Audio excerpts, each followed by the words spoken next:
Colonel, आप अकेले न जाएं तो अच्छा है। मैं भी आपके साथ चलता हूं। एक बात समझ लो, केवल कृष्णपुरी को किसी सरफराज खान की ना तो कभी जरूरत पड़ी है और ना ही पड़ेगी। I am perfectly all right. Good night. मदद करने चले हैं।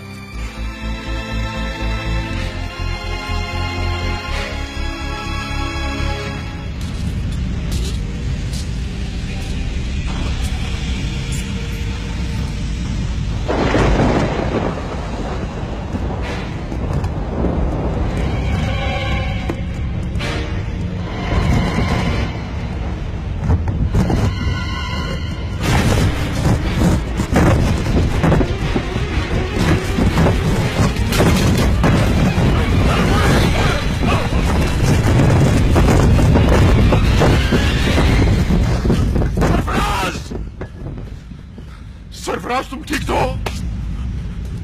सरफराज, तुम? It's all right colonel. Sarfaraz, मेरी बात सुनो। मुझे आपकी बात सुनो सरफराज। मुझे आपकी बात नहीं सुननी है। सुनना पड़ेगा तुम्हें, सुनना पड़ेगा। तुम क्या समझते हो कि मैं पागल हूं जो ऐसे ही किसी पर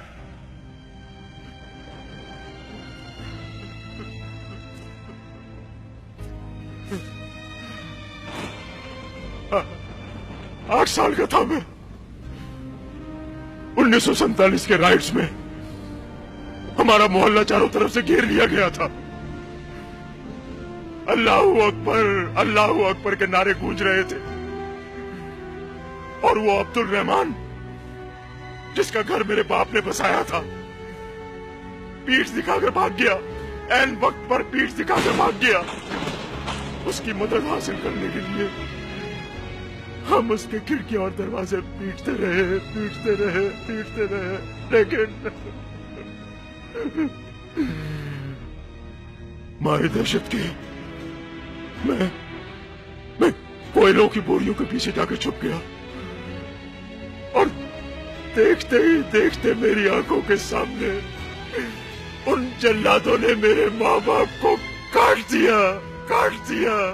हमारा घर उस अब्दुल रहमान ने ही दिखाया था। आज तक वो जख्म भर नहीं पाया है सरफराज। रह कर दर्द उठता है।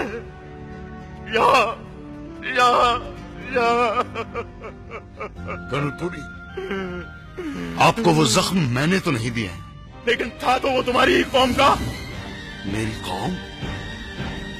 मेरी कौम क्या है? मेरी कौम? और क्या हक है आपको बार बार मेरी कौम की तरफ उंगली उठाने का? फख्र है मुझे इस बात का कि मैं भी आप ही की तरह इसी मिट्टी से उपजा हूं, और फख्र है मुझे इस बात का कि मेरे बाप दादा इसी मिट्टी में दफन है। फख्र है मुझे अपनी कौम पर। फिर क्यों बार बार हमें यह सुनना पड़ता है? देखो सरफराज, मेरे साथ जो हुआ था, मेरा भाई भी मारा गया था मेरठ के दंगों में, जिंदा जला दिया गया था। फर्क सिर्फ इतना था कि उस वक्त नारा था हर हर महादेव।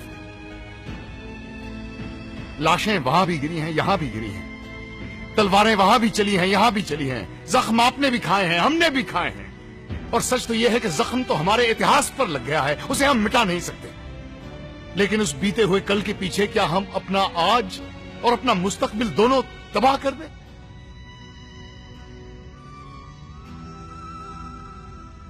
आप गुरुंग की तारीफ करते हैं कि वो कैंसर जैसी बीमारी से लड़ रहा है, लेकिन सच तो यह है कि कैंसर से ज्यादा खौफनाक बीमारी तो आपकी रगों में दौड़ रही है।